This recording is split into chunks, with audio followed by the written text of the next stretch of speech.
necesita como mínimo 6 décadas de estabilidad y de progreso.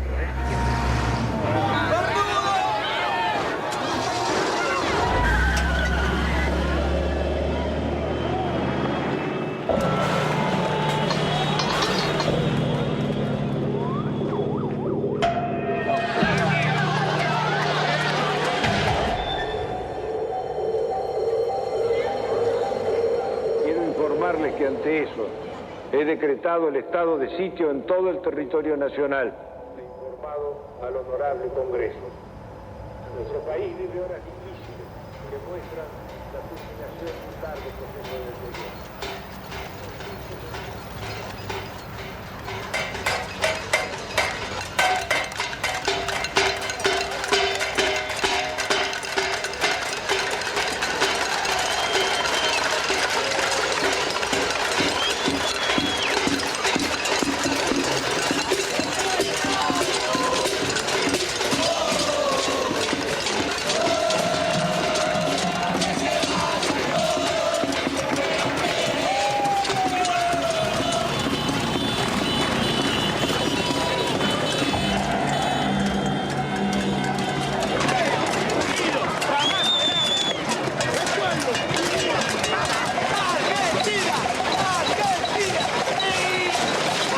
Después de muchos años, cuando el país parecía sumido en la apatía, estalló la insurrección. Era la patriada espontánea de los nadies, que haciendo sonar sus cacerolas, se derramaba por los barrios y ocupaba la ciudad de las instituciones y los bancos. Terminó de hablar y la gente se volcó espontáneamente. Acá no convocó a nadie. Yo tengo 50 años, hace un mes y medio que no trabajo y laburé todos los días de mi vida, todos los días. Porque no quiero el estado de sitio, porque no quiero ser una súplica del Fondo Monetario Internacional. Es un modelo que no va más, se tiene que ir de la Rúa y con él todos los delincuentes que lo apoyan.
pueblo no se va.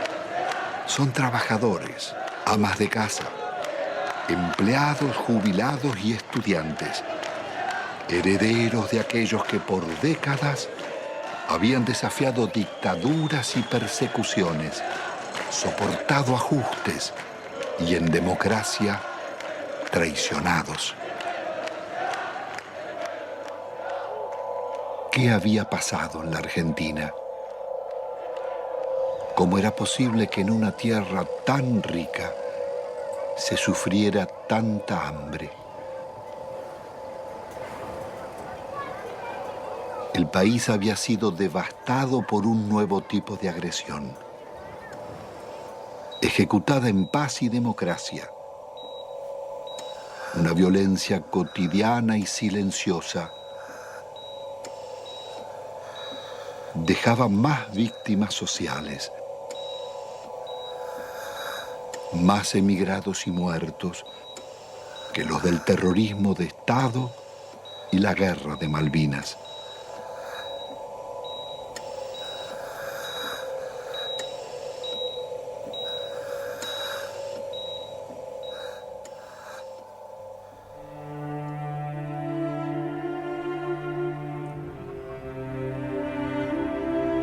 En casi 2 siglos de vida independiente, la deuda externa argentina ha sido una de las causas del empobrecimiento y la corrupción y uno de sus escandalosos conflictos.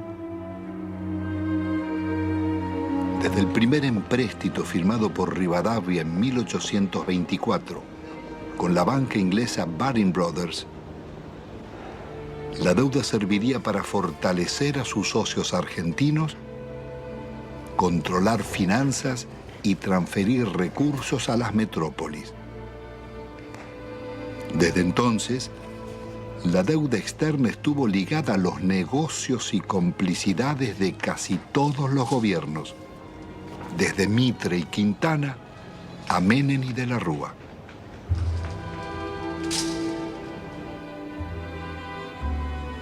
La política del endeudamiento fue gestando en la Argentina generaciones de tecnócratas y funcionarios más dispuestos a servir a bancos y corporaciones internacionales que a defender su país.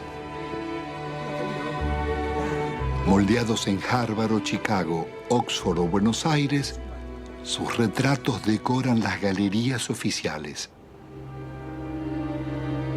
Allí están colgados desde lobistas del siglo XIX, como Manuel García y Belaustegui, hasta los últimos directores de la banca pública, Pedro Pou, Macarrone y Colombo. Administradores de una deuda que había nacido en los años 70 con la dictadura militar. Hemos dado vuelta una hoja del intervencionismo estatizante y agobiante de la actividad. La deuda contemporánea se inicia en forma ilegítima con la dictadura militar. A pesar de que la justicia demostrara su origen fraudulento, la presión del establishment pudo más. Desde entonces, serviría para condicionar gobiernos y enajenar el patrimonio público. Es todo un símbolo que en el Salón de los Acuerdos luzca una estatuilla de Canning, regalada por el gobierno de Su Majestad en 1857 por el honorable reconocimiento de la deuda.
La alianza entre los bancos extranjeros y las corporaciones será el nuevo poder en la Argentina.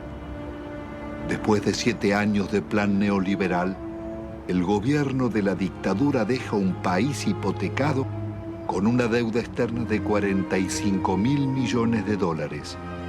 La mitad es deuda privada. Son 23.000 millones que dicen deber bancos extranjeros radicados en el país, como el Citibank, el First Boston, el Chase Manhattan, Bank of America, el Banco de Italia, Londres, Español, el francés y el Deutsche, y también el Banco Río, el Quilmes, Galicia y otros. Multinacionales como ESO, Fiat, IBM, Ford, Mercedes-Benz, Swift, Pirelli, los grupos empresarios locales de Pérez Compán, Bulguerón y Bridas, Macri, Techin, Fortabat, Pescarmona, Gruneisin, Soldati, Cogasco, Celulosa y otras. Una descomunal deuda privada que un alto funcionario de la dictadura le pasaba al Estado, Domingo Cavallo. Doctor Domingo Felipe Cavallo, convertido en superministro de Economía de los gobiernos de Menem y de la Rúa, sería responsable del permanente crecimiento de la deuda y de los mayores despojos que sufriera el pueblo argentino.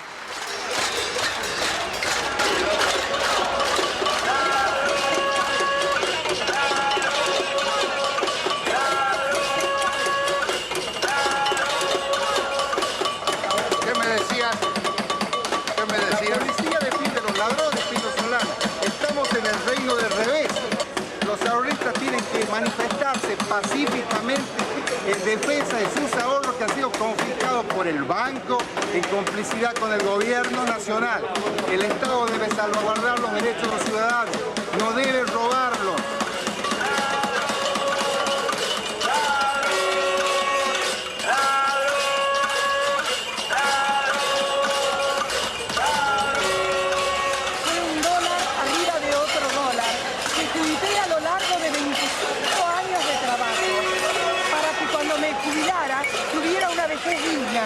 Cosa que el gobierno no me da.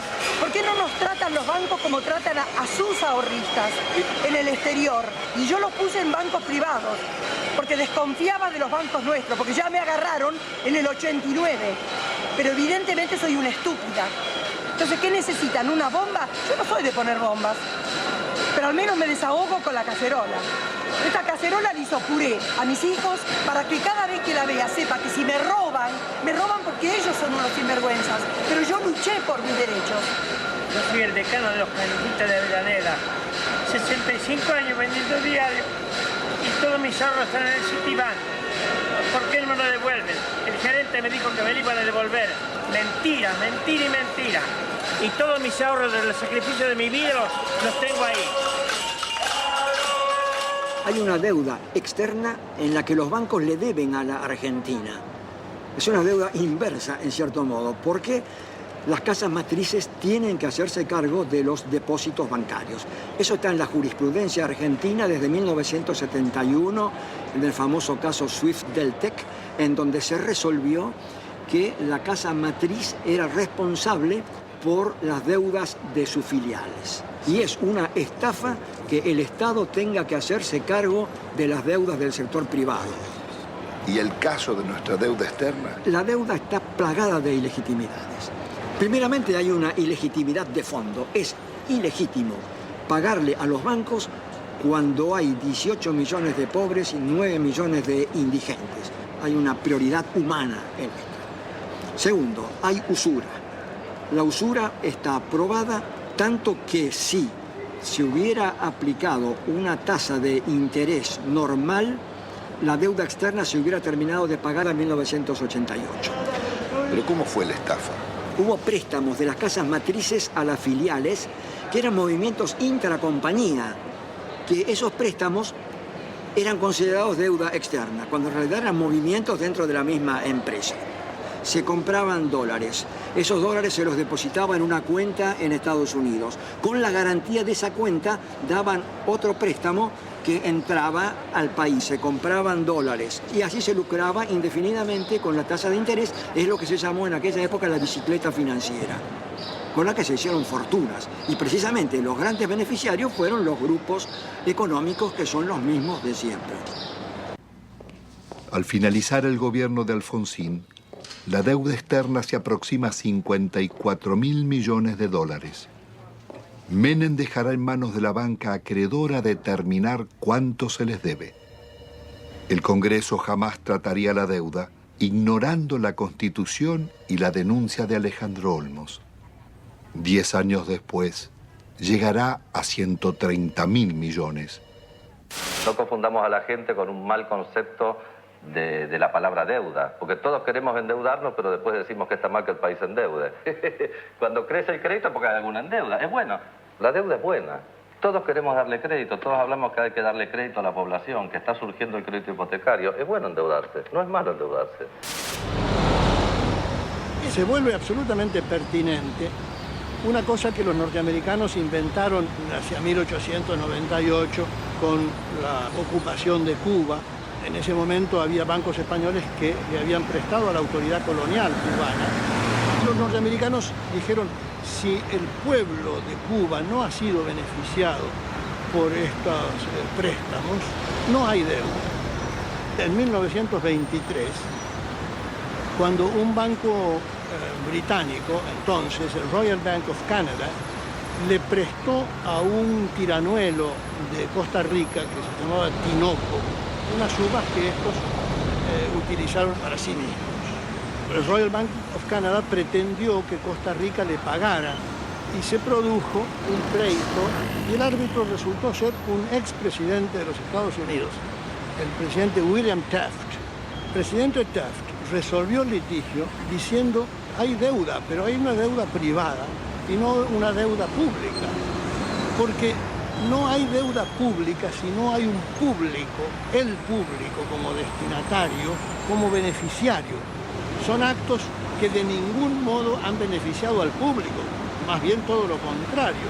Han hecho que la persona que compra en un supermercado y paga el IVA resulte el quien paga finalmente estas deudas privadas de grandes empresas, de grandes compañías o de gente en todo caso muy rica.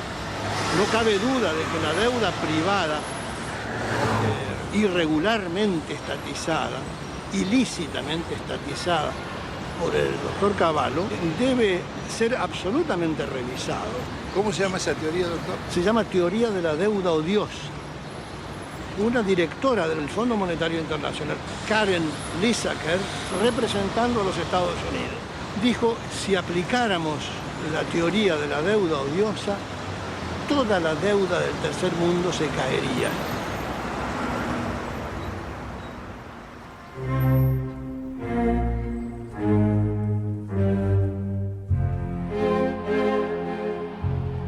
La democracia retorna de la mano del radical Raúl Alfonsín con un discurso socialdemócrata. Promete defender los derechos humanos, dar batalla contra la pobreza y demostrar que con la democracia se estudia, se cura y se come. Al balcón del histórico Cabildo de la ciudad de Buenos Aires, el presidente de la República, la enorme responsabilidad de asegurar la democracia y el respeto por la dignidad del hombre en la tierra argentina. Hemos dicho que esto significa que el Estado no puede subordinarse a los grupos financieros internacionales, pero que tampoco puede subordinarse a los privilegiados locales. Pero el Estado está en quiebra y es preciso optar. El ministro Grispum propone denunciar la deuda externa y privilegiar el crecimiento. Alfonsín lo considera inviable y cede a la presión del poder. Y esto ha de lograrse a través de un ajuste que va a ser duro y que va a demandar esfuerzos de todos. Esto se llama, compatriotas, economía de guerra. y es bueno que todos vayamos sacando las conclusiones. El drástico ajuste se llama Plan Austral. Una vez más, millonarios recursos públicos pasarán a los bancos y corporaciones. Alfonsín actúa con un doble discurso. Promete investigar la deuda, pero ordena al presidente del Banco Central legitimarla. Promueve el juicio a las juntas militares por los crímenes de la dictadura y 2 años después, las leyes de obediencia debida perdonarán los delitos cometidos bajo órdenes superiores. Es el logro de la insurrección de los oficiales carapintadas. La población sale de sus casas y desafía los tanques.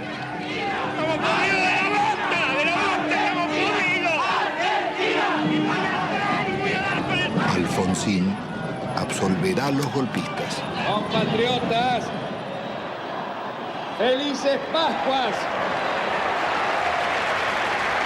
Los hombres amotinados han depuesto su actitud. Algunos de ellos, héroes de la guerra de las Malvinas, que tomaron esta posición equivocada. La derrota electoral del radicalismo acelera la crisis. Un golpe del mercado desata la hiperinflación y se producen saqueos en los supermercados. He resuelto resignar el cargo de presidente de la nación argentina con el que el pueblo me honrara desde el 10 de diciembre. Alfonsín debe renunciar 6 meses antes de finalizar su mandato.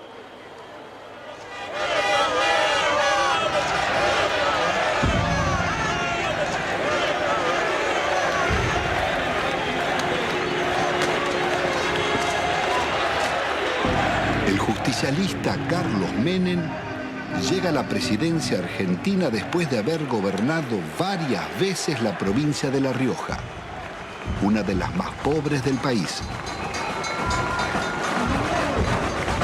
Su meteórico ascenso coincide con la caída del muro de Berlín y las ideas del consenso de Washington. De lenguaje franco y gesto de predicador, Menem promete revolución productiva y salariazo. Luce las patillas del viejo caudillo Facundo Quiroga, el tigre de los llanos.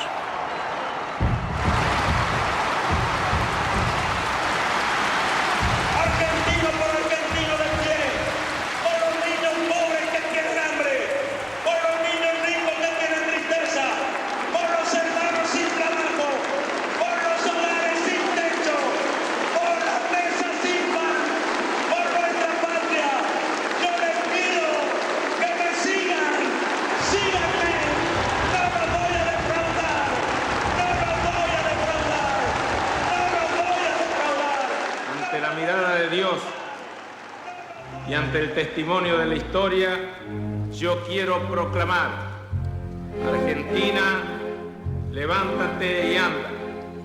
Hermanas y hermanos, con una sola voz para decirle al mundo: se levanta a la faz de la tierra una nueva y gloriosa nación. Son los tiempos del supuesto fin de la historia. El discurso único de la globalización y las democracias neoliberales en América Latina.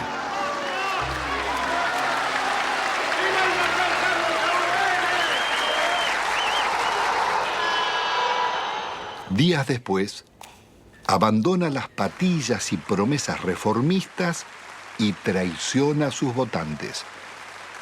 El programa de gobierno será el de la minoría liberal conservadora que lidera el ex golpista Álvaro Alzogaray. Hoy todo cambió y una nueva relación ha comenzado. También una nueva forma de vivir y de pensar. Aunque todos parezcamos los mismos, un cambio decisivo y fundamental se ha instalado entre nosotros. Y es un hecho de justicia histórica que este cambio lo realice un presidente justicialista, cerrando así el ciclo que comenzó hace 40 años. Jamás nadie como Menem había osado llevar la traición como bandera, ni ejecutar con tanto cinismo acciones contra la nación. El travestismo del nuevo jefe va a pulverizar medio siglo de resistencias populares. Impone la ideología de la derrota frente al modelo global. Indulta a los jefes de la dictadura y traiciona a millones de trabajadores que soportaron la represión. Abandona el antiimperialismo popular y la política de no alineamiento de Perón y Evita para establecer relaciones carnales con Estados Unidos. Su programa será el del Banco Mundial y el Fondo Monetario.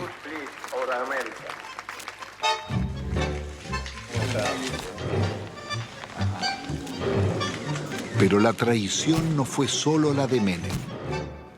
Buena parte de la dirigencia político-sindical tiró por la borda una vida de resistencias.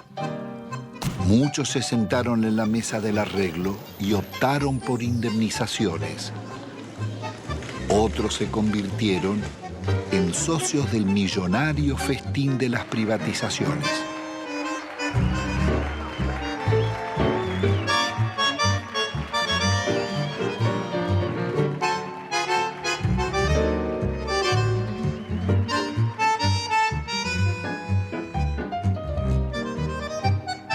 Senador Cafiero, usted que es un dirigente histórico del justicialismo, ¿cómo explica la traición de Menem?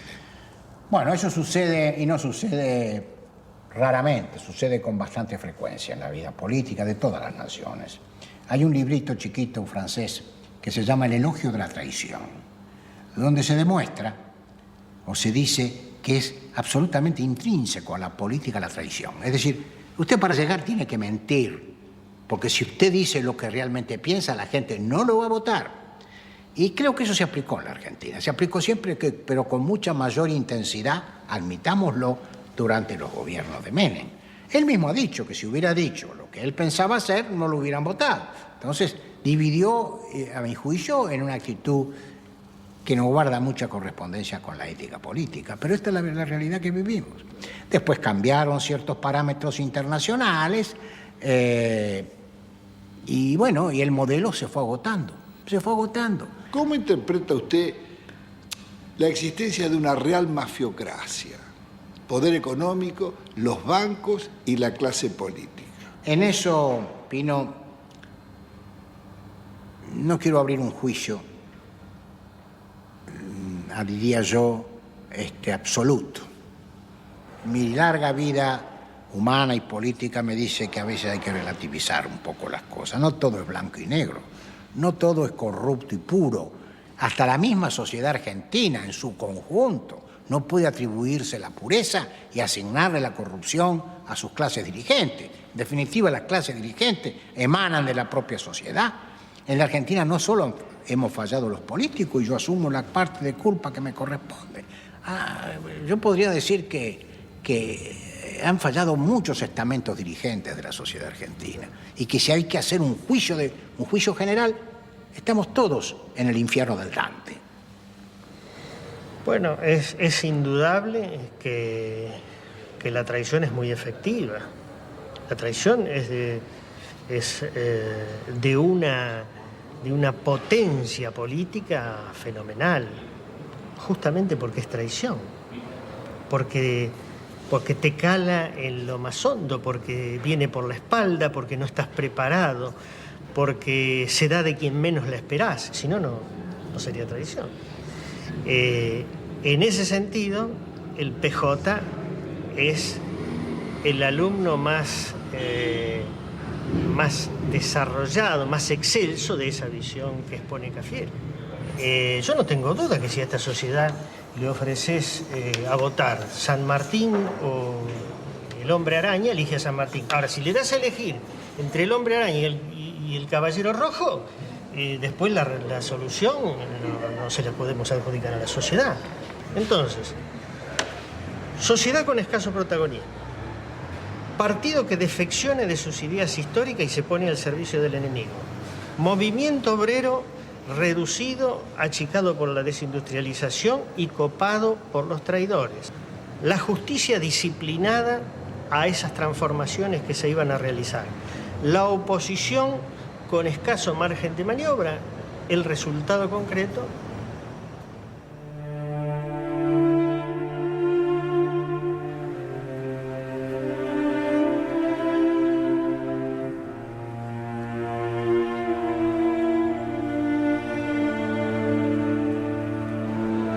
El modelo neoliberal de Menem sería inseparable de la degradación republicana y la corrupción. Su plan político requiere una Corte Suprema de Justicia y tribunales federales adictos, más la delegación de poderes especiales por parte del Parlamento. Al mes de haber asumido, consigue su ley de leyes, la reforma del Estado, que le abre las puertas a las privatizaciones. El Senado de la Nación trata hoy una ley trascendente para el país, que por primera vez va a atacar en forma frontal las deficiencias estructurales que tiene el Estado Nacional en su conjunto y a través también de sus empresas públicas. Nuestro reconocimiento en nombre del presidente de la República Argentina, porque con este proyecto en su ejecución iniciamos la revolución productiva.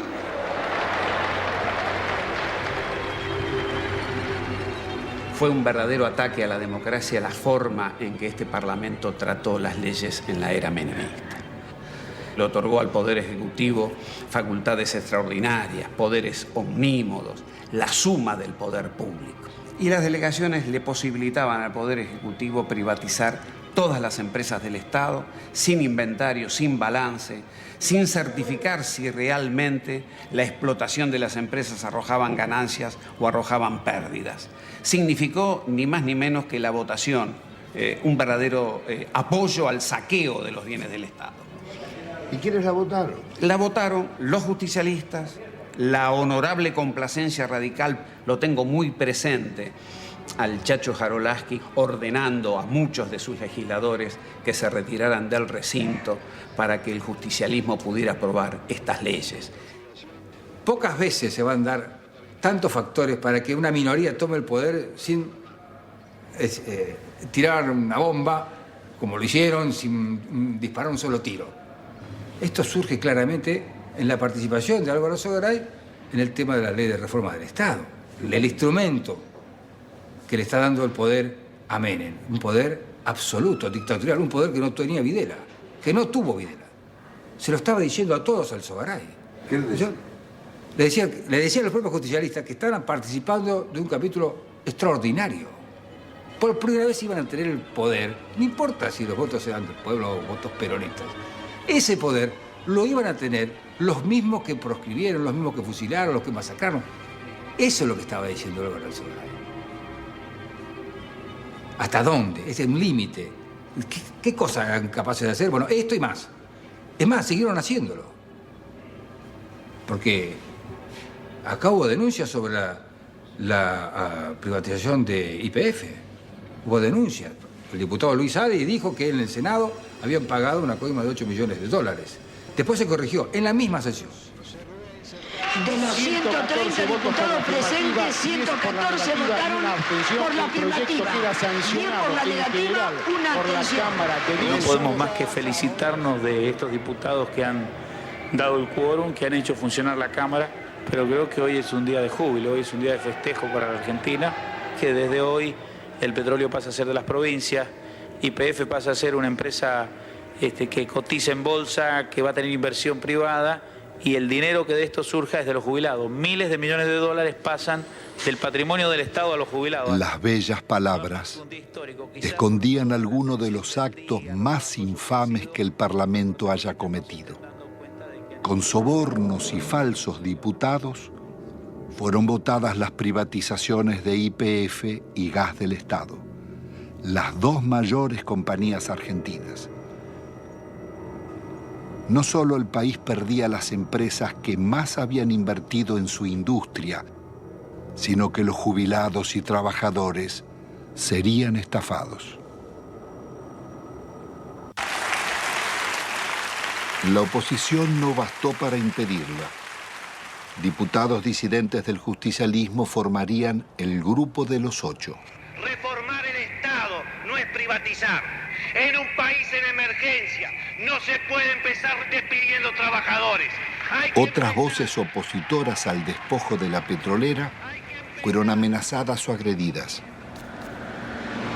En mayo del 91, por ratificar ante la justicia las denuncias contra Menem y el remate de YPF, fui víctima de un atentado con 6 tiros en las piernas. La corrupción de Menem es una locura, la privatización de YPF. Es un robo fenomenal lo que está. ¿Cómo no va a haber corrupción si surge de los hechos? Surge de las privatizaciones.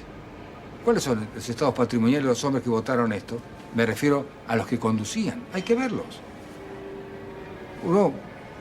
Uno no ha visto acá pagar, abrir portafolios y pagar dólares. Uno no lo ha visto.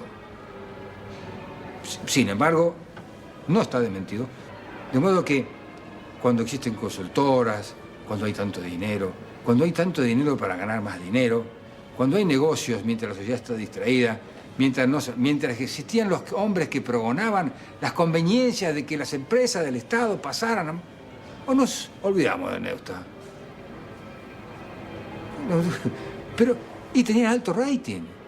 No solamente los políticos, En este cambio tenemos que incluirnos también los periodistas, los medios de comunicación. ¿Hasta cuándo vamos a aguantar tantas estupideces? Instrumentos extraordinarios como la televisión y la radio en manos de idiotas para generar pueblos idiotas.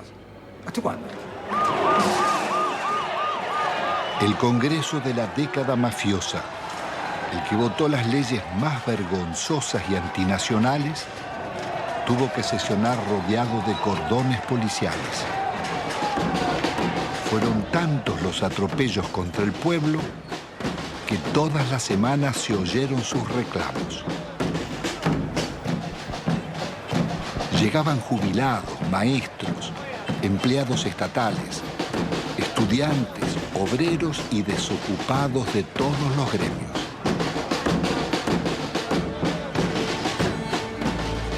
Comenzaron los tiempos oscuros en que el presupuesto nacional se aprobaba en Washington antes que en el Congreso. Y el ministro Dromi llamaba a la resignación porque el país estaba de rodillas.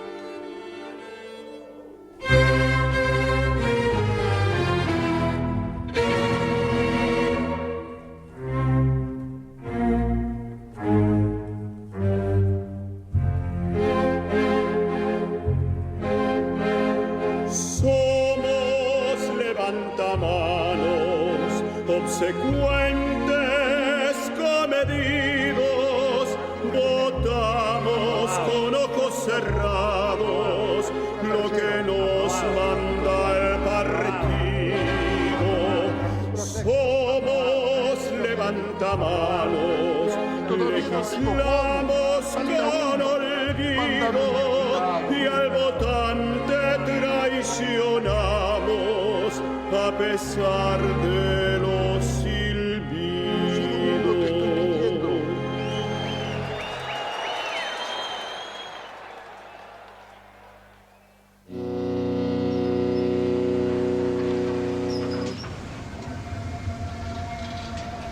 El instrumento concebido para consolidar el modelo es el plan de convertibilidad. Abre las importaciones e impone por ley una mentira.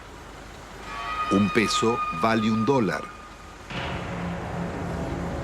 Logra detener la inflación, pero deja indefensa la industria nacional. De producir el 95% de lo que consumíamos y exportar máquinas, tornos, trenes y electrodomésticos, pasamos a importar telas, carnes, lácteos, frutas o pastas.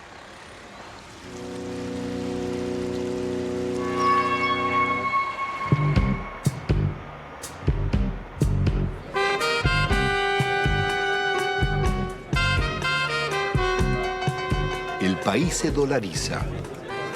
Todo podía pagarse en pesos o en dólares. Pero con inflación cero, las tarjetas de créditos y los bancos cobraban intereses usurarios del 50% anual, cuando en Estados Unidos y Europa eran del 7%.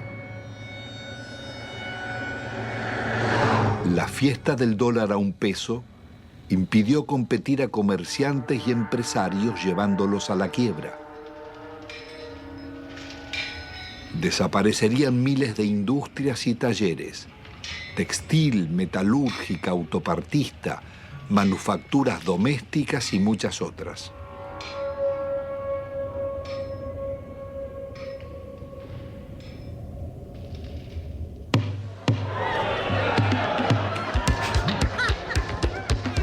Fueron los años farandulescos de la exhibición de fortunas malavidas. Tenemos que tratar de no robar por lo menos 2 años. Es lícito la coima, es lícito apropiarse de lo ajeno. Si alguien tiene que meter la mano en la lata, la ponga despacito, chiquitito, que no se vea. La vida se privatiza y se amuralla. Nace el país de los custodios y los countries, el de los ricos y famosos. ¿Usted es peronista? Siempre fui, siempre fui. El pizza con champán.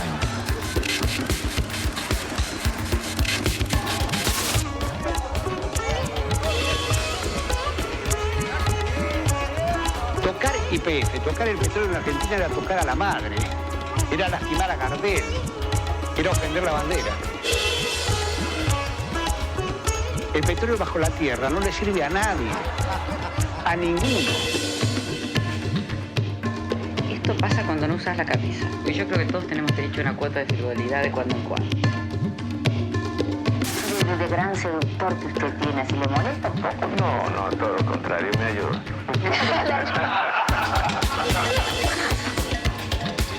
Perdón, mi amor, porque realmente hace calor acá, ¿eh? Qué guapo que es. Cómo mejoran la estética los políticos, ¿eh?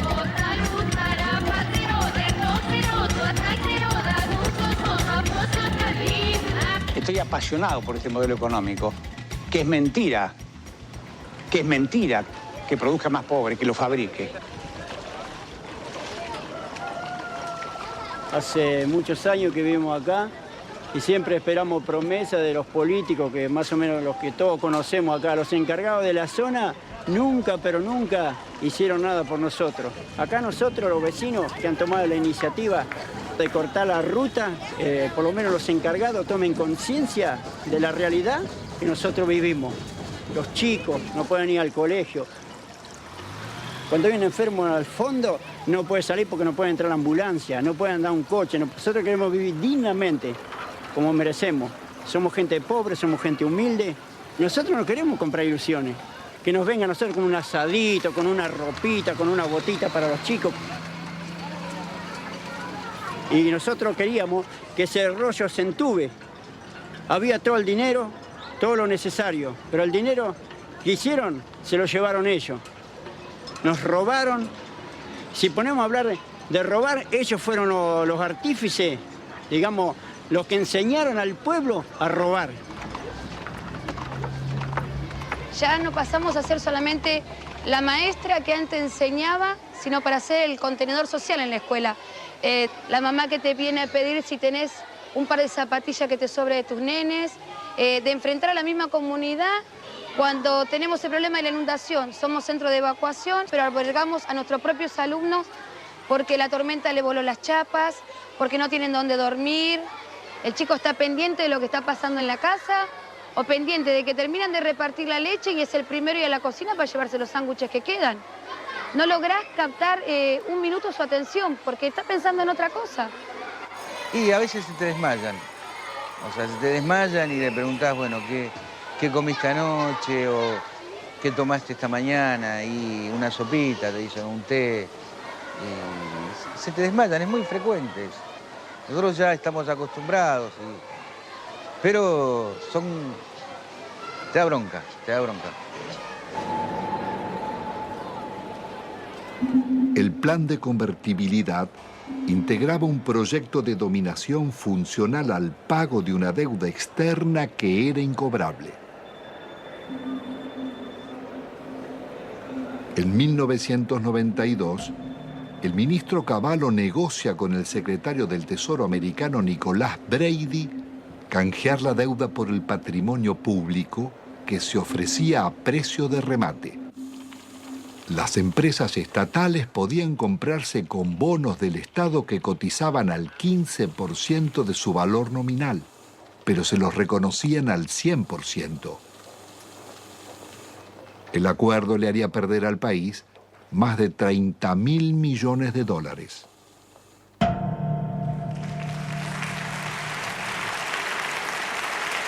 El gobierno de la Nación Argentina cumplimenta esta noche 7 cabalísticas privatizaciones, 7 sectores estratégicos del quehacer nacional. Encaramos las privatizaciones de la televisión, de los teléfonos, de instalar el sistema del peaje, de instalar la concesión vial o la concesión ferroviaria, también de privatizar las radios y de incorporar, por supuesto, la privatización de la empresa estatal de la aeronavegación. Nosotros hemos ideado un decálogo que dentro de unos días se conocerá, que es el decálogo menemista de la reforma del Estado. El mandamiento 1 son palabras de Menem, él no lo conoce aún. El mandamiento 1 está extraído de sus muchos discursos, dice así: nada de lo que deba ser estatal permanecerá en manos del Estado.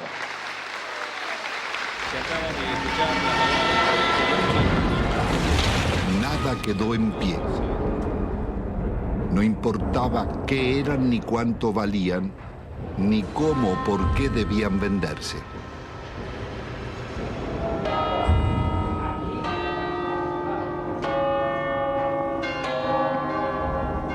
Más allá de los siglos y los métodos, las concesiones de bienes del Estado serían continuidad de las viejas explotaciones coloniales. Antes fue el oro y la plata de Potosí. Hoy las ganancias del petróleo, el agua o las comunicaciones. Las compañías extranjeras hicieron en nuestro país lo que no les hubieran permitido hacer en los suyos. En términos de incumplimiento de las obras de inversión, se les perdonaba. Si no lo hacían o si no se aumentaban las tarifas, como se hizo en la Panamericana, para que el usuario le financie la inversión. No se les exigió capital propio. A mayor riesgo, mayor ganancia. En la Argentina, a nulo riesgo empresario, ganancias descomunales.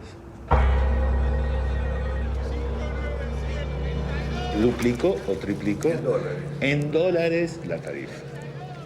Apenas 26, o sea, el 13% de ese total, se llevaron casi el 60% de estas utilidades. Telecom en la Argentina, una utilidad media en todo el periodo del 15%, Telefónica del 16%. Las 10 operadoras internacionales más importantes del mundo, entre las cuales están Telefónica y Telecom, rentabilidad promedio 5,4. Estas mismas empresas que acá son tan rentables son públicas en sus países de origen. Las empresas argentinas se vendieron sin deudas. El Estado se hizo cargo de 150.000 despidos exigidos por los concesionarios. Las principales inversiones vinieron de España y Francia. Entel se vendió por la quinta parte de su valor a Telefónica y Telecom. La endeudaron por 6.000 millones de dólares. Aerolíneas Argentinas daba beneficios y tenía 37 aviones. Fueron hipotecados por Iberia para comprarla. Aerolíneas terminó vaciada. La empresa de agua fue tomada por un consorcio europeo liderado por las compañías Suez y Vivendi. La endeudaron en 8 veces su capital, obtuvieron rentas excepcionales y no realizaron las obras convenidas. 800.000 personas quedaron sin agua potable y 1 millón sin cloacas.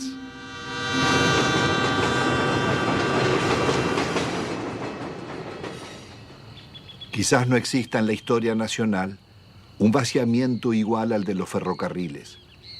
Fue el mayor golpe que sufrieron las economías regionales. Miles de familias tuvieron que emigrar. Había 36.000 kilómetros de vías Solo quedan 8.000. 95.000 puestos de trabajo, quedan 15.000.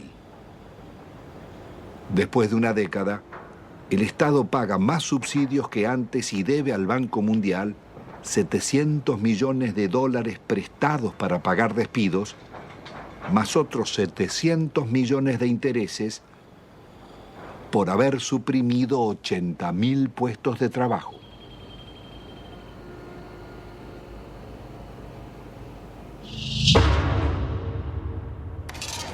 Cuando se hicieron las privatizaciones, no había subsidio para nadie, al contrario, el argumento para privatizar ferrocarriles fue el déficit. Hoy están subsidiados hidrovías, los ferrocarriles, los concesionarios viales. La magnitud del subsidio recibido por las rutas nacionales fueron 1.100 millones de dólares. Y dejaron de pagar 980 millones de dólares de canon. O sea, se robaron 2.000 millones de dólares. Deben pagar un canon por el uso económico de un bien público nuestro como sociedad. Ninguno pagó el canon. ¿Quién no pagó? Ninguno. Ni los concesionarios viales, ni el Correo, ni Unequian. Sistemáticamente la seguridad jurídica en Argentina fue unilateral. Es para las empresas. Pues, siempre que renegociaron en contra de los usuarios y consumidores. ¿Cuál es la razón para que siga funcionando semejante impunidad? La política. Y los negocios políticos y los acuerdos políticos. Las privatizaciones se hicieron a la medida de las corporaciones. La patria contratista financió todas las campañas electorales, todos los gobiernos, todos los golpes de Estado y realizaron todas las obras públicas.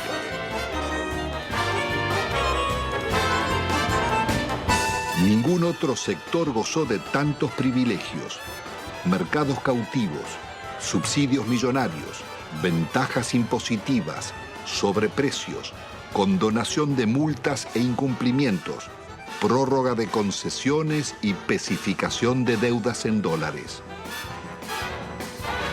Fueron expertos para no cumplir los contratos con el Estado, defraudarlo, litigar contra él. Estos son Sogma y Sideco de Macri, Bridas de Bulgeroni, Loma Negra de Fortabat, Pecón de Pérez Compán, Techín de Roca, Benito Rollo, Pescarmona y otras.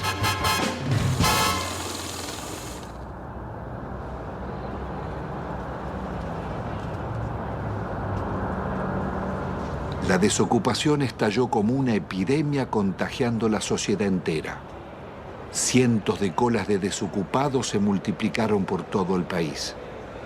El desempleo pasaría del 11 a más del 20% y otro tanto de subempleo. ¿Cuál es la situación de los trabajadores? Han perdido buena parte de su salario, han perdido protección social, han perdido casi todo el derecho al despido, han perdido casi la protección contra los accidentes y las enfermedades. Más de la mitad de los trabajadores están en negro teniendo en cuenta estas condiciones. Se ha llegado prácticamente a la desprotección más absoluta propia de los países más atrasados de la Tierra. Hay terror a resistir, hay terror al despido, hay terror a que mañana no tenga ninguna posibilidad de tener algo. Por eso se admite la rebaja salarial, por eso se admite el empeoramiento de las condiciones de trabajo, por eso se admite trabajar en condiciones de insalubridad. Se admite todo porque hoy perder el trabajo significa la nada, significa engrosar el ejército de mendigos, el ejército de aquellos que están fuera del sistema. Es terrible porque la situación lleva a depresiones. En el país latinoamericano que tuvo los más avanzados derechos sociales, decenas de miles de necesitados acuden a la iglesia de San Cayetano, patrono del trabajo, pidiendo ayuda. Gracias al Señor nuestro Dios. Es justo y...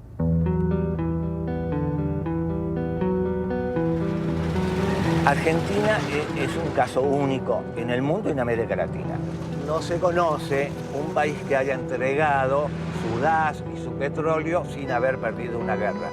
Hay que pensar que fue una verdadera traición al país de una clase dirigente.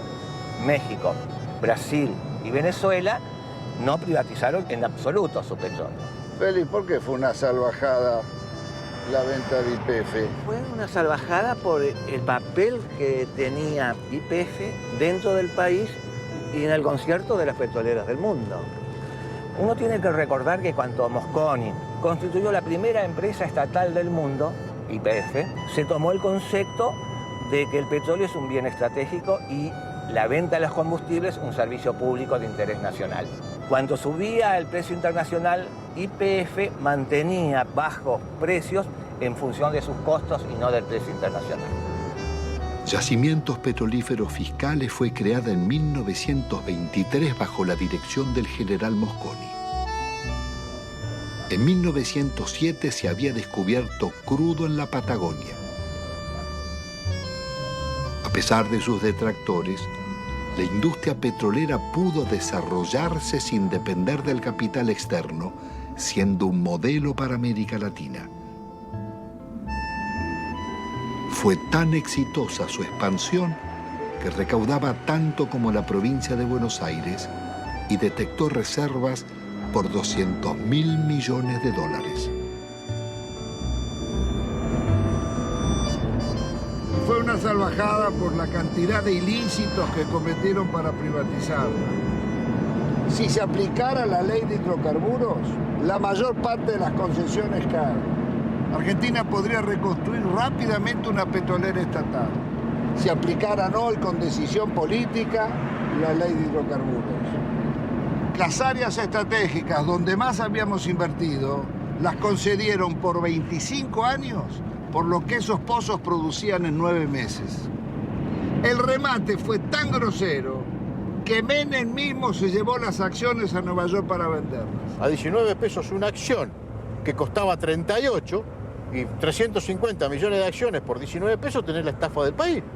Fue tan grande la estafa que se contrató a la empresa McKinley para que rebajara las reservas argentinas y al año siguiente se subieran al mismo nivel que se tenía anteriormente. Vendieron un área con una reserva, supongamos, 100, y la reserva del área tenía una reserva de 140.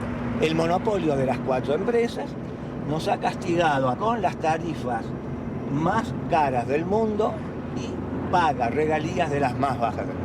¿Pero y quién controla los pozos? Sacan lo que quieren. Sí, y hacen simple declaración jurada. ¿Cómo? Por simple declaración jurada nos dicen, nos informan a los argentinos lo que extrajeron. El valor de las reservas y de lo que está bajo tierra y el valor de las instalaciones se lo regalaron. No hubo que montar nada. Estaba el área con los muchachos adentro, con los equipos adentro, y estaban los caminos donde se colocaba el petróleo iba a tal caño, iba a tal otro caño. Toda la que está era la excelente infraestructura que habían tenido las empresas del Estado, especialmente YPF. Si acá no se construyó nada porque las empresas del Estado, tan castigadas, trabajaban con un horizonte de planeamiento para los próximos 20 años, cosa que se olvidó. Están disfrutando de eso. Si están viviendo del crédito que le dejaron las empresas del Estado en cuanto significa bienes de infraestructura, petroleros y gasíferos. Esta es la realidad de la Argentina. Tampoco se comprendería el desarrollo industrial argentino ni la Patagonia sin la acción de YPF. Había desarrollado gasoductos, acerías, caminos y usinas e hizo nacer decenas de ciudades promoviendo el progreso social de sus poblaciones. Ahí estaban, entre otras, Comodoro Rivadavia, Caleta Olivia, Cutralcó y Plaza Huíncul, que fuera el primer campamento petrolero de la provincia de Neuquén. Bueno, todo esto que está desolado, que está tapiado, que está abandonado prácticamente, era lo que era Campamento 1 y este sector era la administración, el corazón de YPF. Y esto a partir de la privatización, la gente se comienza a ir porque tiene que buscar otros medios de vida, por eso se producen los abandonos de los hogares, digamos, se busca otros horizontes. ¿Se ganaba bien? No, si los sueldos eran, no teníamos ningún problema. No había problema de salario acá, de necesidades. Nunca nos faltaba un peso a nosotros. Lo que pasó fue un crimen, un asesinato. Esto es impensable. Nadie podía imaginarse que podría suceder una cosa de esta. Las privatizaciones, acá por lo menos en la zona, se hicieron prácticamente sin inventario. Acá había un montón de elementos que había dejado YPF que desaparecieron. Grandes motores, por ejemplo, vehículos de rezago, material nuevo, trépanos, herramientas, ropa. Había muchísimas cosas que no estaban inventariadas y nadie sabe dónde fueron a parar. Acá se puede desarmar un galpón que nadie sabe dónde está, ni cómo está, ni por qué está. Bueno, esto es lo que queda de la empresa PEXE, que fue formada por el sindicato petrolero SUPE, para que los trabajadores de alguna forma hacerle creer de que iban a ser empresarios. La empresa presenta quiebra, hay sueldo, plata que nos deben. Eso contaba con la complicidad de la gente del SUPE que sabía de todo esto. Ellos conocían muy bien el desmantelamiento que se estaba haciendo de YPF.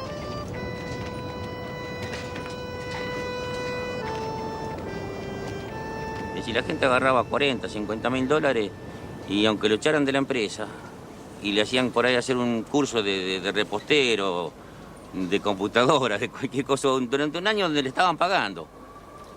Entonces la gente por ahí aceptó la privatización y aceptó el despido, sin pelear. Porque claro, tenía la plata en el bolsillo. Lo que pasa es que esa plata después se la fue gastando.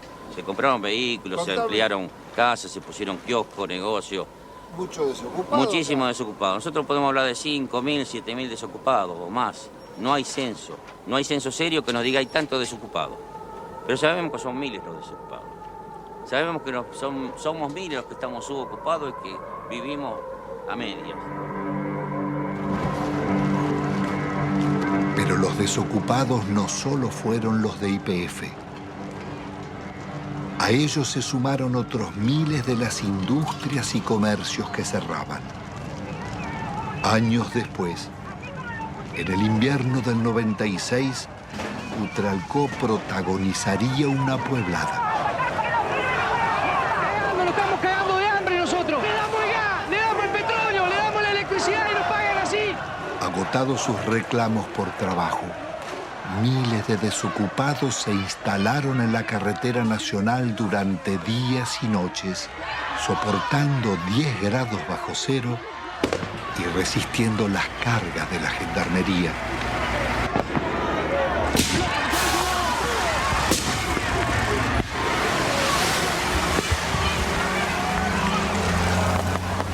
Con una victoria, estaban haciendo el movimiento piquetero y su primer corte de ruta. Me retiro del lugar y las fuerzas que vinieron conmigo también. La jueza ordenaba el retiro de la gendarmería. ¡El pueblo ganó! ¡El pueblo!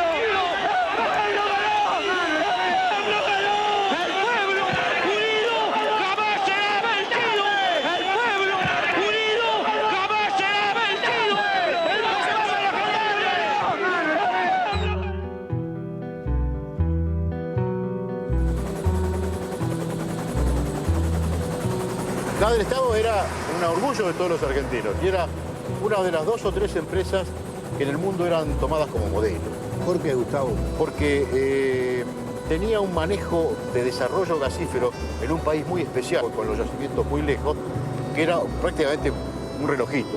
Entonces la copiaban los europeos y la copiaban incluso alguna empresa norteamericana. Y además porque en 50 años de trabajo había incorporado 5 millones de argentinos a disfrutar del gas natural. Y en 90 años anteriores que estaban las compañías británicas, solamente había 300.000 argentinos con un gas importado muy caro. Petrobras había tasado a gas del Estado en 25.000 millones de dólares. Nosotros, con la tasación de consultores internacionales, la vendimos en 2.500 millones de dólares. 10 veces menos. 10 veces menos. 10 veces menos. La acción depredadora de Repsol en la región fue tan grande que la comunidad mapuche llevó sus denuncias a los organismos internacionales. Bueno, acá nos encontramos en el lugar donde un integrante de la comunidad construyó su vivienda y que bueno, no la pudo habitar porque cuando hizo el pozo de agua para sacar agua se encontró que no tenía agua, no había agua pura, sino que lo que encontró fue gasolina. Este es el caño que puso mi papá en el año 95, supuestamente para sacar agua, para el consumo y para para sembrar algo. Y ahora ustedes van a ver qué fue lo que sacó. Sacó gasolina. Les voy a mostrar que es totalmente pura. Estamos a 7 años de la descontaminación que supuestamente debió hacer Repsol acá, y lo que sacamos no es agua, justamente. Es casi nafta súper.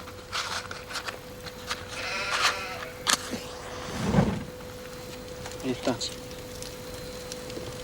Esto no solamente acaba en 55 hectáreas, sino está toda la napa contaminada del agua.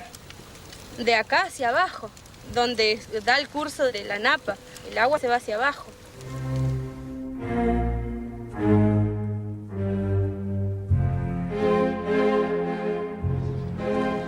Carlos Menem pacta con Alfonsín su reelección a cambio de una reforma constitucional donde se incluyen nuevos estatutos y un tercer senador por la minoría que favorece al radicalismo. El Pacto de Olivos o Pacto del Bipartidismo se realiza sin consulta ni debate, de espaldas a la ciudadanía para garantizar la continuidad del modelo.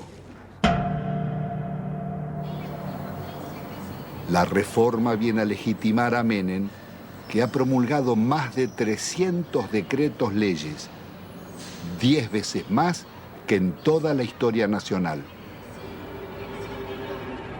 Vaciados los partidos de propuestas de cambio y participación, poco quedó en el radicalismo y el justicialismo de sus causas fundantes. Se fueron transformando en organizaciones para el reparto de cargos públicos.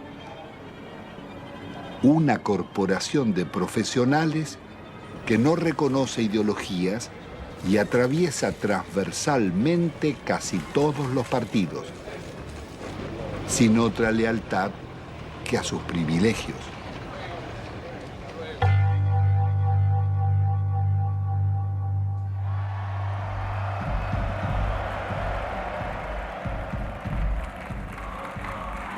De la otrora poderosa Confederación General del Trabajo, solo queda el eco de antiguas multitudes.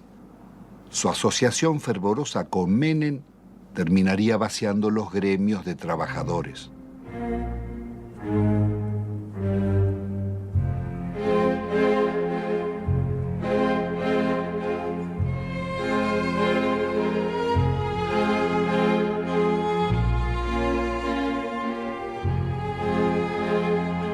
Entre besos y abrazos, los gordos de la patria sindical negociaron a los trabajadores e hicieron fortunas personales.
La sociedad argentina le reprocha haber sido parte imprescindible de un pacto mafioso de impunidad que se consolidó en nuestro país en la década del 90.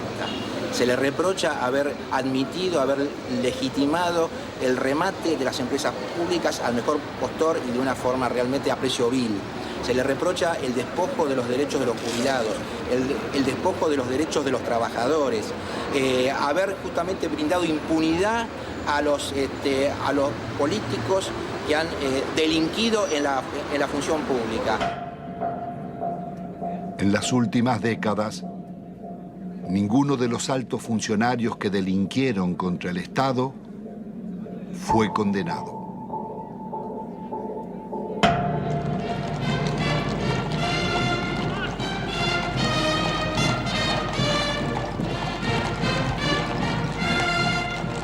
Al amparo de una justicia dicta, la asociación espuria entre la corporación político-sindical y el poder económico-financiero consolidará la mafiocracia. Desempeñar con lealtad y patriotismo el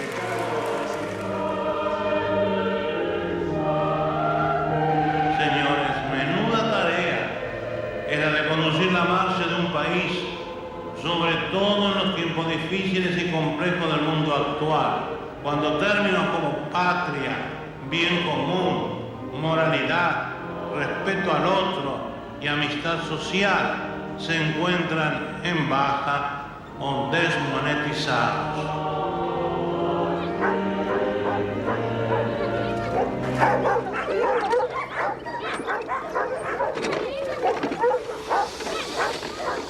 ¿Qué va a comer? Tengo 7 chicos, no tengo trabajo, no tengo no tengo ni mercadería, nada, no tengo colchón, no tengo colcha. En la indigencia total estamos aquí. No se puede estar acá.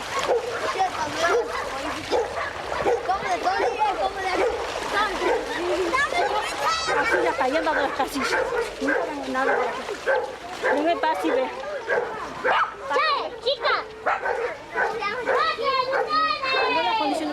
Mira cómo se me ha mojado todo.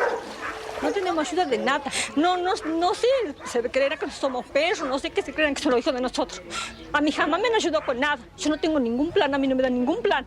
No me pagan nada, no tengo nada. A mi chiquita les doy de comer polenta, olvido, eso les doy de comer. O mate cocido, porque no tengo. Es la verdad, no tengo. Usted mismo ve, se me moja todo porque no tengo con qué me dan una casilla. Nadie me da una casilla. Siempre han prometido, sí, me han anotado todo, pero no me han dado nada. Nunca, a mucha gente, a la señora que está ahí, a todo eso. Doña Mariela, usted también venga después. Tengo una cosa, no sé, mi hermana a mí me dice, andate al médico, todo, porque está muy mal, está flaca, está todo. Pero sabe que yo, es una cosa que yo ya no aguanto más, porque la situación como está, que no hay trabajo, y que yo no tenga que darle de comer a mi hijo, a mí me duele un montón. Tiene que ella me pregunta, mamá, ¿qué vamos a comer? Y yo, ¿qué les voy a contestar? No hay, no tengo. Ellos no entienden, son chicos. Pero uno le tiene que decir la verdad. Tiene que decir la verdad, pero bueno, a mí me duele decir que no tengo que darle de comer, pero es la verdad.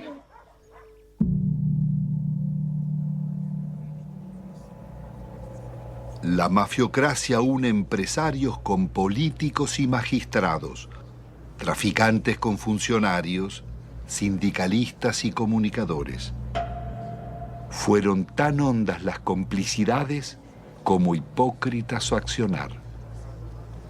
Sí, yo presidí la comisión de lavado de dinero que mostró de qué manera todo el dinero negro proveniente de narcotráfico, corrupción y evasión era sacado de Argentina. Iba por empresas máscaras, básicamente constituidas en Uruguay, por eso el sistema uruguayo era de alguna manera el brazo ejecutor de la salida, de ahí una banca de corresponsalía en Estados Unidos o en Suiza.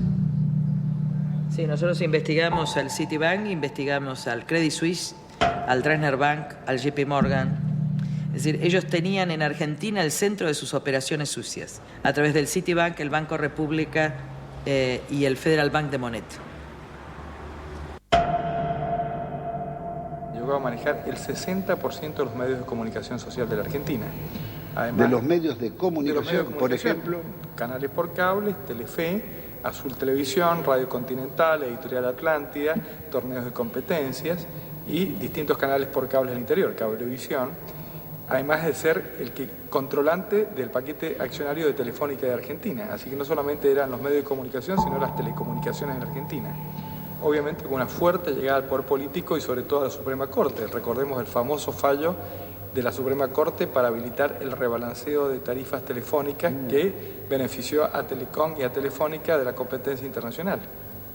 Y que sospechosamente en esta investigación que realizamos en Estados Unidos, uno de los miembros de la Corte, el primo hermano del abogado de Moneta, terminó con un depósito de $800.000 hecho en el Citibank de Nueva York. ¿En cuánto se calcula el vaciamiento o el giro por las comisiones de las privatizaciones? Entre 5.000 y 10.000 millones de dólares. ¿Y quiénes son los responsables? Hay 3 personajes centrales, Cavallo, Menem y Cohen. Es decir, en el periodo de los últimos 10 años. Y un banco lavador, el Banco General de Negocios. Ahora, también detectamos nosotros coimas pagadas al gobierno de Alfonsín, básicamente al Banco Central de la República Argentina, por parte del BCCI, un banco lavador de narcotráfico que después financió el 80% de la campaña de Menem.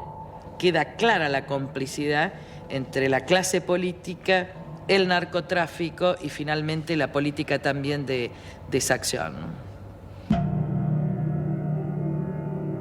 El saqueo de fondos públicos a través de retornos y sobreprecios fue norma en las contrataciones del Estado. Se calcula que más de un 20% de la inversión pública se diluyó en comisiones. El ministro Manzano, aludiendo al presidente, diría: robo para la corona.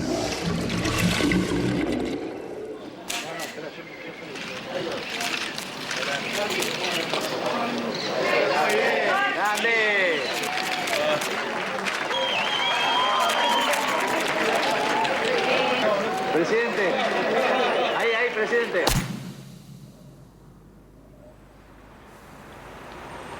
Uno de los mayores focos de corrupción fue el PAMI, Obra Social de los Jubilados. La oscura trama delictiva de contrataciones con empresas pertenecientes a funcionarios sobrevivió varios gobiernos.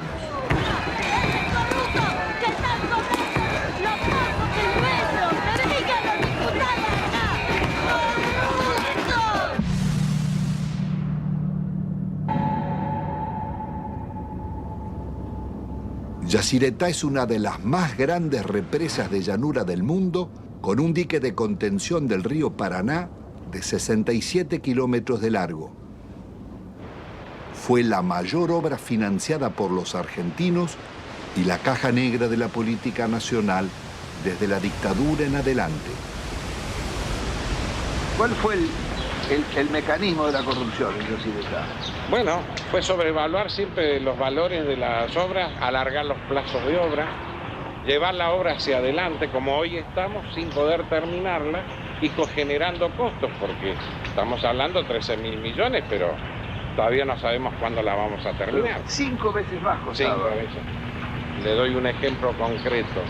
La reprogramación 85, evaluada en 30 millones de dólares, que fue informada durante varios años al Banco Mundial y al Banco Interamericano de Desarrollo.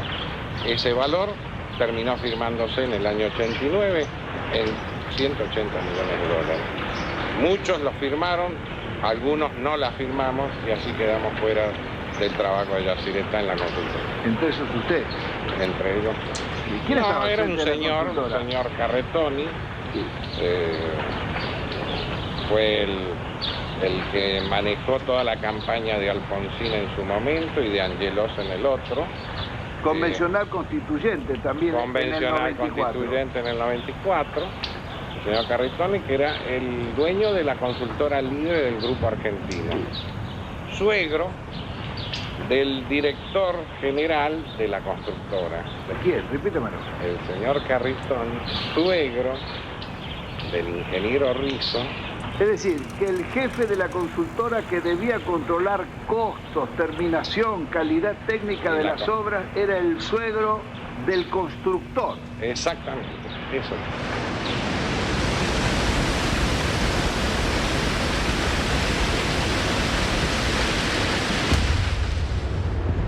La Argentina enviaba armas rumbo a Ecuador en guerra con Perú, en momentos en que la Argentina era garante de la paz entre Ecuador y Perú. Violábamos también con armas hacia Croacia y hacia Bosnia, violábamos la disposición de Naciones Unidas para esta maniobra, fabricaciones militares, conducción del ejército argentino, fábrica militar de Río Tercero, por donde pasaron la mayor cantidad de armas que venían desde el norte argentino con zona liberada.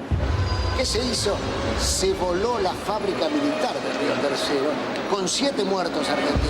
Después de marzo del 95, era menester hacer desaparecer todos los rastros, entre ellos los documentos, los inventarios y todas las huellas que podían demostrar de que aquello no fue una casualidad, sino fue una clara intencionalidad al servicio del encubrimiento.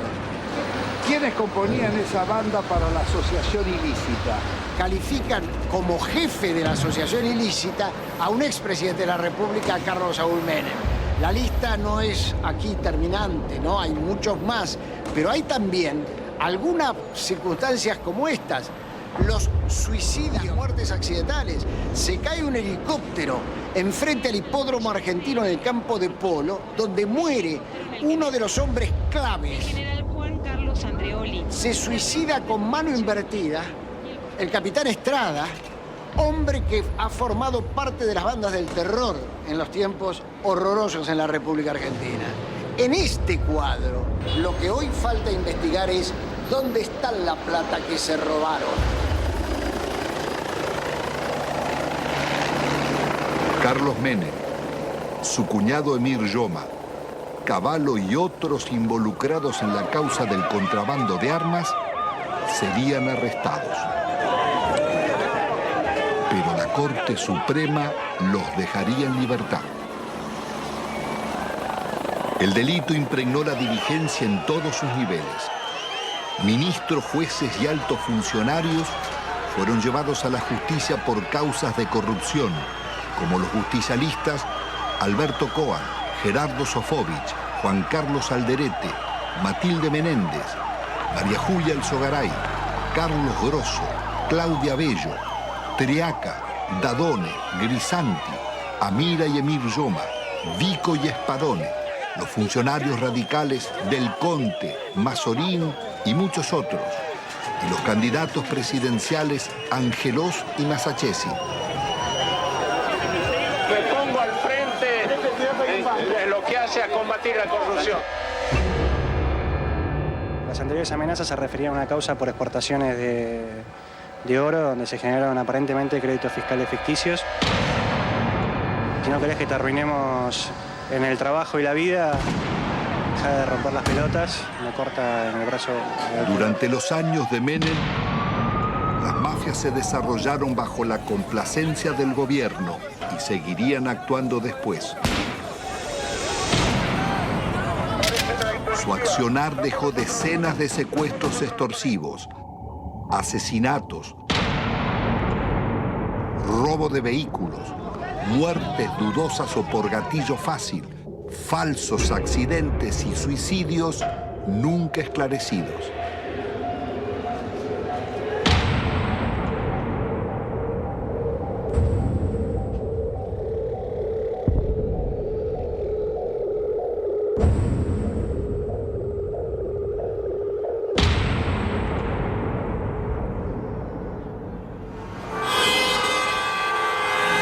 En la Argentina de los grupos mafiosos, la campaña mediática de la Alianza promete trabajo y lucha contra la corrupción, respetando el modelo económico y la deuda externa. Integrada por el Partido Radical y el Frente de Centroizquierda Frepaso, propone investigar a funcionarios, pero sin tocar la macrocorrupción de las privatizaciones ni el despojo financiero del país. Fernando de la Rúa y Carlos Álvarez derrotan al candidato justicialista Eduardo Duhalde. El nuevo gobierno continuará con las políticas recesivas del Fondo Monetario. ¡De la Rúa! ¡Arriba de la Rúa! Una vez más, el mandato de la ciudadanía será traicionado. Rebaja de salarios públicos y aumento de impuestos.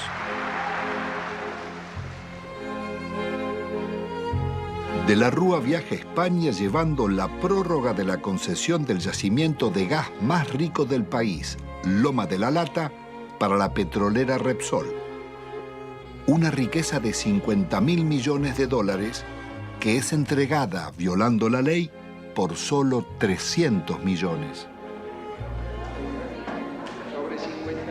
El gobierno soborna al Senado para votar la ley de flexibilización laboral. El vicepresidente Álvarez no cuestiona la ley, sino el soborno, y pide investigar. Presento mi renuncia indeclinable al cargo de vicepresidente de la Nación, para no perjudicar al presidente ni alterar la vida institucional. Álvarez abandona a sus votantes y promueve el regreso de Cavallo. Ungido superministro, renegocia la deuda externa. La operación llamada Megacanje es otra gran estafa que le costará al país 55.000 millones de dólares. El milagro argentino terminó en una catástrofe social. Los planes de Cavallo liquidaron a la clase media, hicieron más ricos a los ricos y más pobres a los pobres. El 60% de la renta quedaba en manos del 10% más rico.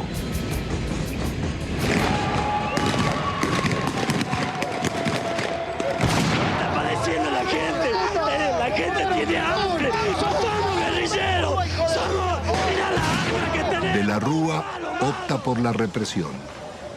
2 jóvenes desocupados son asesinados en Corrientes al desalojar un puente.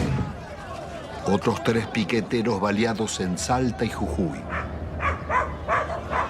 Jamás un presidente constitucional había dejado tantos muertos en tan poco tiempo.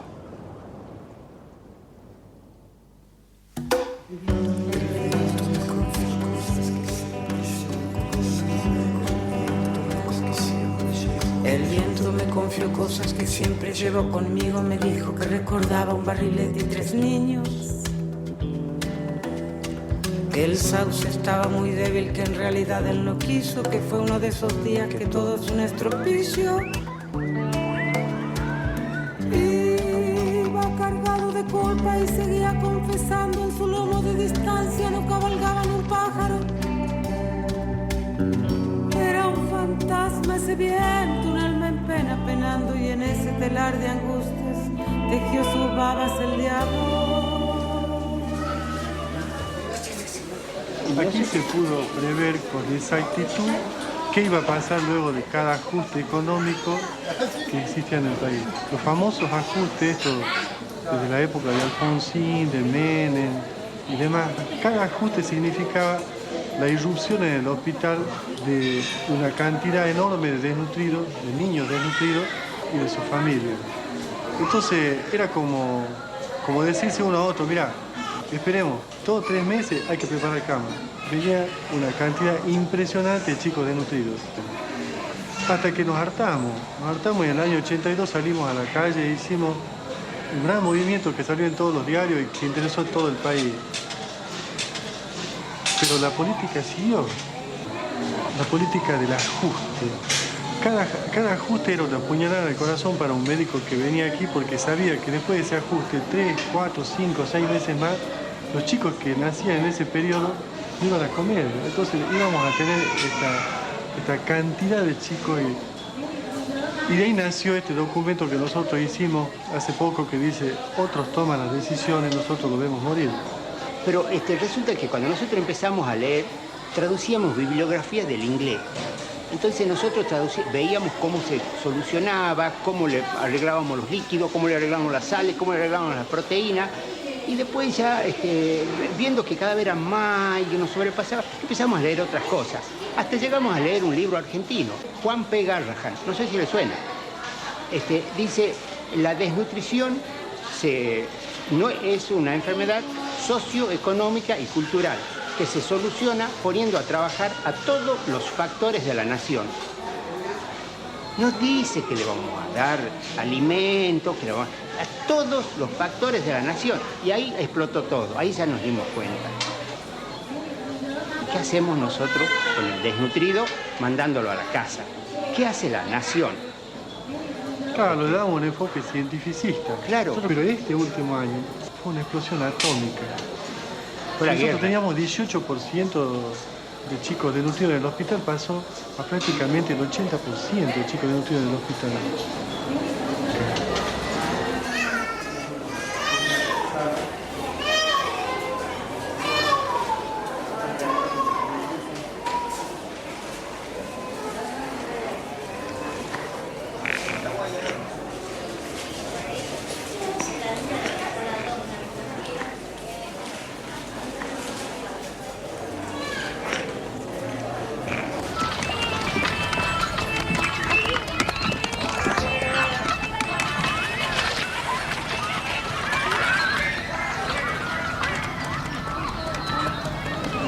ustedes ven un basural, los niños sin padre, una chica de 14, 15 años embarazada, ningún padre, un montón de los hijos de nadie, donde comen un día sí, un día no. Y yo le digo a esa chica que tiene 14, 15 años, mira, dale a tu nene para que la diarrea, pollito, polenta, lechecita, agua limpita.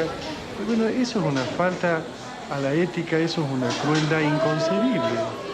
¿Cómo le voy a decir si ella está comiendo de la basura? Los chicos viven de la basura.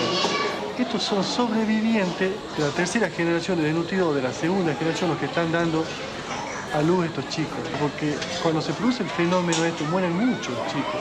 Los que logran sobrevivir, sobreviven con baja estatura, con menos fuerza, con menor capacidad intelectual, pero no por eso dejan de ser personas.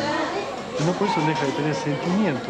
Eso de calificarlos como si fuera un subproducto de la sociedad es indignante. Son personas como vos y como yo. No solamente desde el punto de vista de los derechos, sino desde el punto de vista de que también le duele un hijo, de que también le duele una criatura que se le muere, que se le enferma, y de que también tiene derecho a tener su casa, su agua potable, su comida todos los días, su trabajo.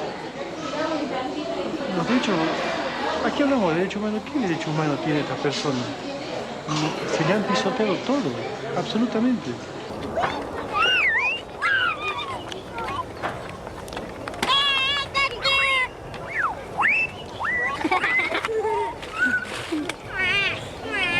La idea que yo percibo es de que algún sector de la sociedad se está queriendo deshacer de estas personas.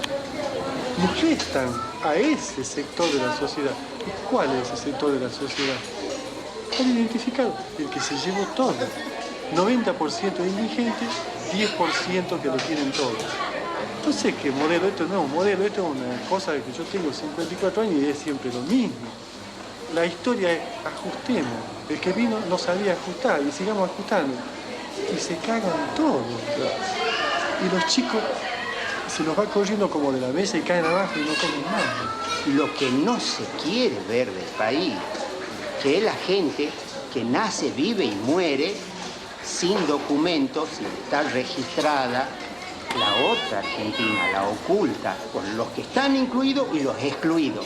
Porque con los excluidos ya no nos interesa ni rescatarlo, que no se reproduzcan, ponerle el DIU, esterilizarlo, sacarlo de circulación.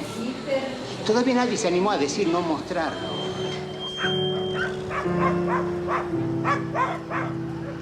Produciendo nuestro país una riqueza alimenticia capaz de satisfacer 300 millones de personas, los niveles de pobreza que denunciaba la película La Hora de los Hornos en los años 60 serían apenas el anuncio del genocidio neoliberal de los 90. De enfermedades curables o desnutrición, mueren cada día en Argentina 55 niños, 35 jóvenes y adultos, 10 mayores. Un promedio de 35.000 personas por año.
El país era presentado al mundo como el modelo a seguir.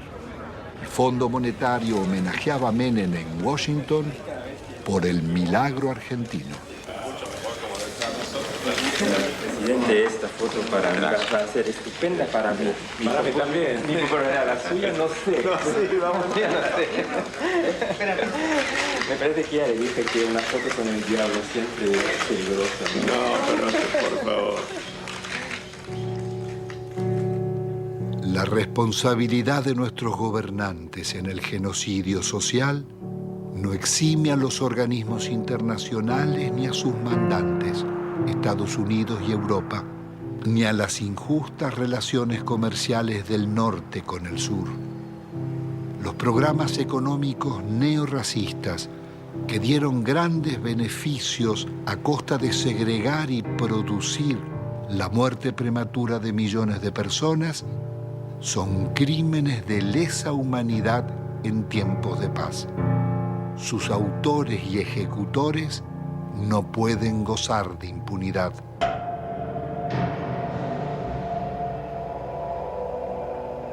Después de un cuarto de siglo, el balance económico es devastador. La deuda estatal y privada pasó de 7.800 a cerca de 170.000 millones de dólares, pero se ha pagado en concepto de servicios casi otro tanto y 150.000 millones se han fugado al exterior. Argentina ha perdido otros 150.000 millones por los subsidios agrícolas en Europa y Estados Unidos. Desde 1999, el crecimiento será cero y el país marcha hacia la devaluación y la cesación de pagos.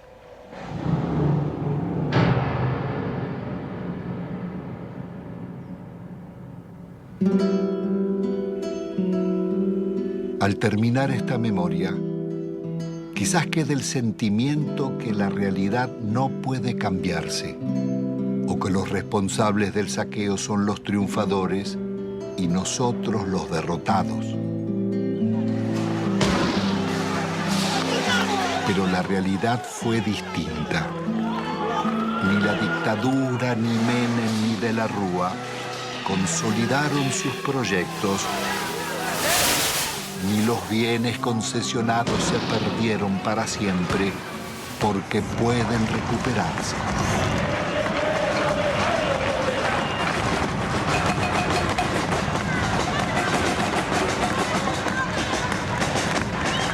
El modelo neoliberal terminó en una hecatombe.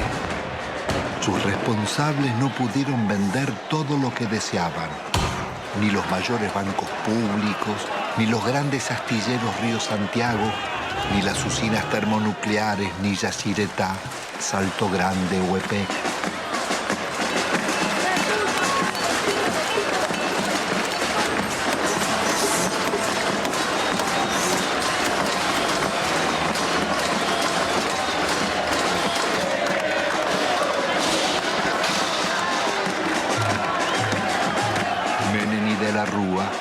Tampoco pudieron imponer la salida represiva, ni acallar las marchas del silencio ante los crímenes mafiosos y el gatillo fácil,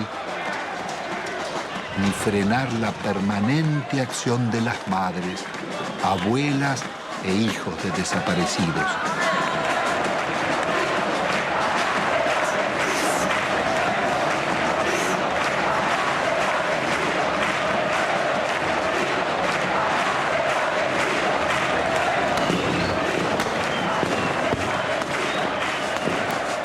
Impidió otra historia, la de miles de luchas y movilizaciones de resistencia del movimiento social desarrollado durante la década.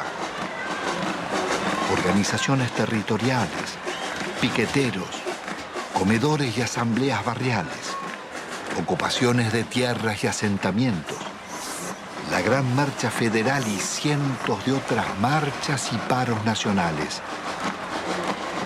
El CTA, las fábricas recuperadas por los trabajadores, las continuas protestas de jubilados, las mujeres rurales en lucha, estudiantes, ahorristas, comerciantes y artistas, culminaron en esa pueblada espontánea de diciembre que, como el 17 de octubre o el Cordobazo, cambiarían la historia argentina.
Pido un milagro para nosotros la gente.